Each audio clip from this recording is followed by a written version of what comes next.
Hi అండి, ఈ వీడియోలో చాలా simple and tasty kurma recipe అయితే చూపిపోతున్నాను. ఇంట్లో అసలు ఏ కూరగాయలు లేవు, రెండు టమాటాలు ఉన్నప్పుడు కూడా ఈ కుర్మాని ఈజీగా చేసేసుకోవచ్చు. వేడి వేడి ఇడ్లీ, దోశ, చపాతీ, పూరీల్లోకి బెస్ట్ కాంబినేషన్ అండి. ఒకసారి ట్రై చేసి చూడండి, తప్పకుండా మళ్ళీ ప్రిపేర్ చేస్తాను, అంత బాగుంటుంది. దీని ప్రిపరేషన్ ప్రాసెస్ కూడా చాలా సింపుల్. ఫస్ట్ అయితే మిక్సీ జార్లోకి పచ్చి కొబ్బరిని యాడ్ చేసుకోవాలి. సన్నగా తరిగిన పచ్చి కొబ్బరి ఒక 2 నుంచి 3 టేబుల్ స్పూన్లు అంత తీసుకోండి.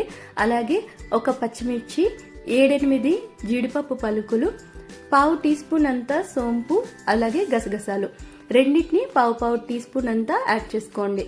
వీటితో పాటే మన మెయిన్ ఇంగ్రీడియంట్ అయిన టొమాటోలు పెద్ద సైజు అయితే ఒక 2 తీసుకున్నానండి. వాటిని పెద్ద ముక్కలుగా కట్ చేసి యాడ్ చేసేసుకున్న తర్వాత వాటర్ ఏమీ యాడ్ చేయకుండా మిక్సీలో మనము స్మూత్ గా పేస్ట్ అయితే గ్రైండ్ చేసుకోవాలి. వీలైనంత వరకు బాగా మెత్తటి పేస్ట్ ని రెడీ చేసేసుకోండి. అప్పుడే కుర్మా మనకు స్మూత్ గా తినడానికి చాలా బాగుంటుంది. ఇప్పుడు కుక్కర్ తీసేసుకోండి. అందులోకి ఒక 2 నుంచి 3 టేబుల్ స్పూన్లు అంత ఆయిల్ తీసుకొని పావు టీ స్పూన్ కంటే కొంచెం తక్కువ జీలకర్ర లైట్ గా యాడ్ చేసుకోండి. వీటితో పాటే ఒక చిన్న దాల్చిన చెక్క ముక్క, ఒక ఇలాచి, 3 లవంగాలు వీటన్నిటిని ఫస్ట్ ఆయిల్లో చక్కగా ఫ్రై అవనివ్వండి. మంచిగా వేగిపోయిన తర్వాత సువాసన రావడం స్టార్ట్ అవుతుంది. ఆ స్టేజ్ లో ఇందులోకి ఒక పెద్ద సైజు ఉల్లిపాయని సన్న ముక్కలుగా కట్ చేసి వేసేసుకొని ఒక టేబుల్ స్పూన్ అంత ఫ్రెష్ గా దంచిన అల్లం వెల్లుల్లి పేస్ట్ యాడ్ చేసుకోవాలి. ఇప్పుడు వీటన్నిటిని ఆయిల్లోనే బాగా వేగిపోనివ్వండి.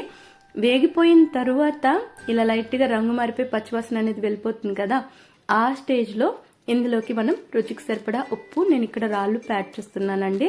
అలాగే ఒక గుప్పెడంతా సన్నగా తరిగిన కొత్తిమీర, అలాగే పుదీనా. ఇప్పుడు వీటిని కూడా మనము ఆనియన్తో పాటే కలిపి ఫ్రై చేసుకోవాలి. జస్ట్ మనకు ఈ కొత్తిమీర కానీ పుదీనా లైట్గా ఈ విధంగా వేగిపోయినట్టు కనిపిస్తే చాలు.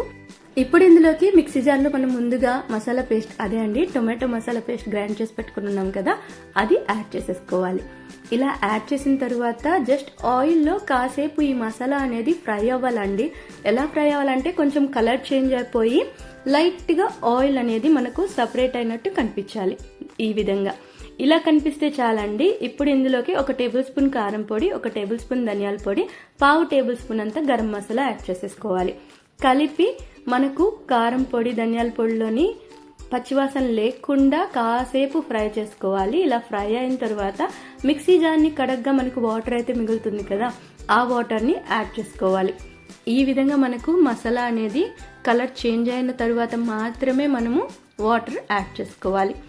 ఇక్కడ మనం వాటర్ యాడ్ చేసిన తర్వాత ఏ కన్సిస్టెన్సీ ఈ కర్రీ కుర్మా ఉంది కదా, ఈ కుర్మా ఎంత తిగ్గా అయితే కావాలనుకుంటామో అంత వాటర్ని మనం ఒకేసారి యాడ్ చేసేసుకోవాలండి.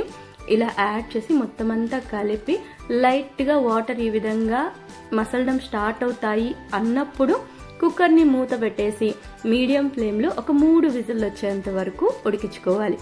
ఉడికిన తర్వాత ప్రెషర్ అంతా రెడ్యూస్ అయ్యేంత వరకు వెయిట్ చేయండి. వెయిట్ చేసి ఓపెన్ చేసేసుకుని కొంచెం కొత్తిమీర, అలాగే పుదీనా పైనుంచి యాడ్ చేసేసుకొని మొత్తం బాగా కలిసేలాగా మిక్స్ చేసేసుకుంటే టేస్టీగా మన టొమాటో కుర్మా అయితే రెడీ అయిపోతుంది.